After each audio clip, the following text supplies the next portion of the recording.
नमस्कार मेरे प्यारे साथियों, मैं डीपी आज एक नए वीडियो के साथ आप लोगों के सामने।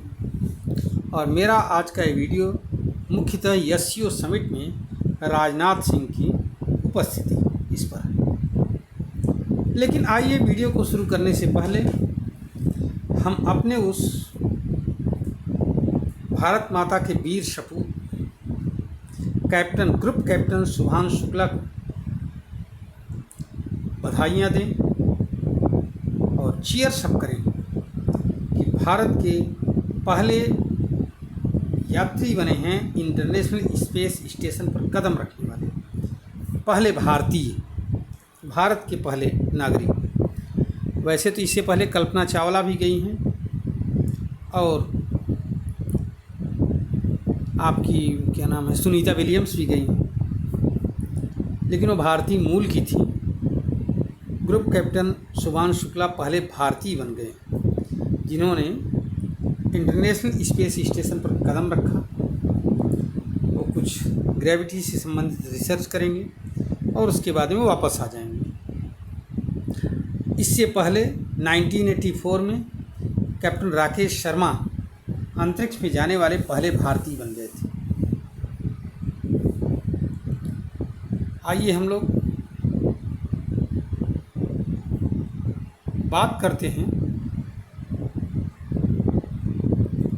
फिर से एक बार एससीओ समिट की। एससीओ समिट जिसे शंघाई कोऑपरेशन ऑर्गेनाइजेशन कहा जाता है, इसकी बैठक इसके डिफेंस मिनिस्टर के मीट की या डिफेंस मिनिस्टर की एक समिट हो रही है। एससीओ के डिफेंस मिनिस्टर्स की एक समिट चल रही है चाइना के किंगडाओ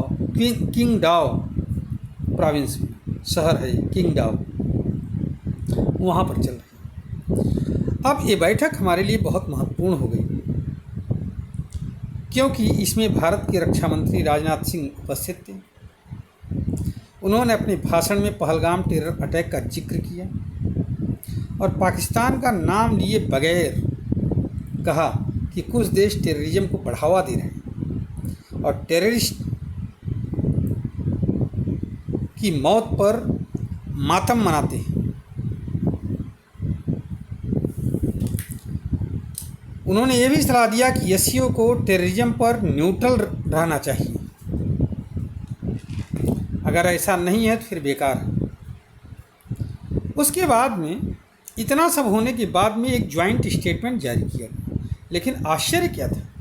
आश्चर्य था कि ज्वाइंट स्टेटमेंट में पहलगाम टेरर अटैक का कोई जिक्र ही नहीं, जबकि बलूचिस्तान में जो चल रहा है अलगाववादी मूवमेंट, वहाँ के नागरिकों के द्वारा उसको ऐड किया गया था और इस तरह से ऐड किया गया था जैसे भारत उसको सपोर्ट दे रहा हो, इनडायरेक्ट वे में उसमें इन्वॉल्व।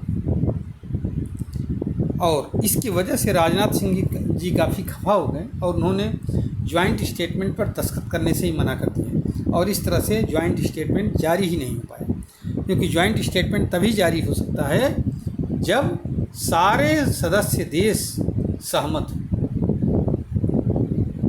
ध्यान रखिएगा।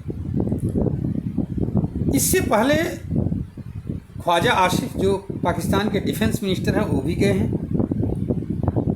कई मौक़ों पर राजनाथ सिंह जी सामने भी आए उनके, या वो राजनाथ सिंह के सामने आए, लेकिन हमारे डिफेंस मिनिस्टर ने हाथ तक मिलाना स्वीकार नहीं किया, कहा नहीं।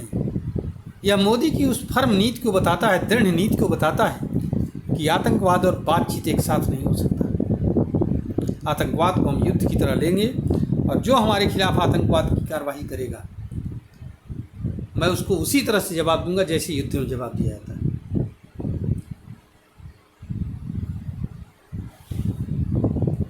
अब सवाल ये पैदा होता है कि इससे पहले की भी स्थिति थोड़ा सा जान लीजिए। इससे पहले भी भारत पर हमले होते थे, जैसे मुंबई का अटैक हुआ है और भी बहुत सारी घटनाएं हुई।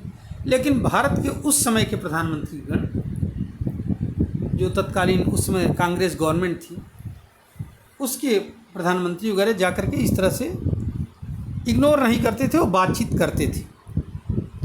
लेकिन अब मोदी जी ने एक फर्म स्टेप बना दिया है कि नहीं, आतंकवाद अगर हमारे खिलाफ करोगे तो हम आपसे बातचीत नहीं करेंगे। ये होना भी चाहिए, दोनों चीज़ें एक साथ कैसे चल सकती। चलिए, सवाल ये पैदा होता है यहाँ पर कि ये जो एससीओ समिट है, इससे क्या मिला है? तो इसमें कई बातें निकल करके आती हैं। पहली बात तो एससीओ जो है ऑर्गेनाइजेशन, जो संघाई कोऑपरेशन ऑर्गेनाइजेशन, ये डिवाइडेड दिखी, मतैक्य नहीं था, एक मत नहीं था। दूसरा, चाइना पाकिस्तान को छोड़ नहीं रहा, इतनी गहरी दोस्ती, इतनी बड़ी गलबहियाँ कि उसके अगेंस्ट में जाकर के कोई स्टेटमेंट देने को तैयार नहीं है, भले ही सत्य के आसपास हो। भारत नेशनल सिक्योरिटी और टेररिज्म को लेकर के कोई कॉम्प्रोमाइज़ नहीं करने वाला है। और एससीओ इस तरह से क्या हो रहा है, फेल हो रहा है, फेल हो गया। ज्वाइंट स्टेटमेंट भी जारी नहीं कर पाया। भारत ने भी एक ग्लोबल मैसेज इसके थ्रू दे दिया, बहुत ज़बरदस्त, कि अगर आप टेररिज्म को लेकर के चलोगे तो मैं आपसे कोई बातचीत नहीं कर सकता, कोऑपरेट कर ही नहीं सकता। अब चाइना पाकिस्तान को लेकर के कितने दबाव में है कि वो सत्य को भी नहीं देख रहा। आप ये देखिए, ये तो रही कुछ बात एससीओ समिट जो चाइना में चल रही है, डिफेंस मिनिस्टर्स की समिट। अब आइए थोड़ा सा हम लोग जान लेते हैं कि एससीओ समिट है क्या चीज़।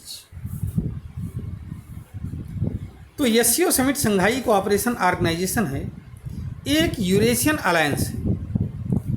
सेंट्रल एशिया के तमाम कंट्री इसमें शुरू में वो थे, सदस्य थे।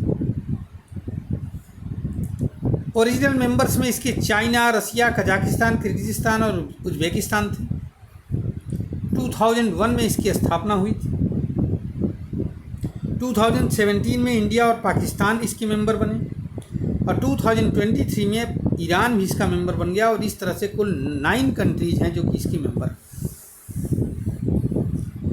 ये जो समिट है, ये वास्तव में mutual security, political and economic cooperation इसकी मेन फोकस है। और काउंटर टेररिज्म को लेकर के भी ये बहुत ज़्यादा सक्रिय रहता है। Economic integration, connectivity, cultural cooperation, ये भी इसके फोकस में रहता है। लेकिन दुर्भाग्य कि वही समिट जो काउंटर टेररिज्म को लेकर के मेन फोकस है इसका, काउंटर टेररिज्म, उसी को लेकर के इतना गलतफहमी में है कि पहलगाम टेरर अटैक को टेरर अटैक मानने को तैयार नहीं है, जबकि बलूचिस्तान में होने वाले आंदोलन को टेरर एक्टिविटी मान रहा है। अब ये मैं आप लोगों के ऊपर छोड़ता हूँ साथियों, मैं अपना वीडियो यहीं पर बंद कर रहा हूँ और आप लोगों को छोड़ता हूँ कि आप लोग बताइए कि भारत ने सही किया कि गलत किया, ज्वाइंट स्टेटमेंट पर साइन न करके। चलिए, मैं अपना वीडियो यहीं पर समाप्त करता हूँ। नमस्कार, जय हिंद, जय भारत, वंदे मातरम। साथियों, अगर ये वीडियो आपको अच्छा लगे तो आप इसको शेयर करिए, लाइक करिए और हमारे चैनल को सब्सक्राइब भी करिए। धन्यवाद, नमस्कार, जय हिंद, जय भारत, वंदे मातरम।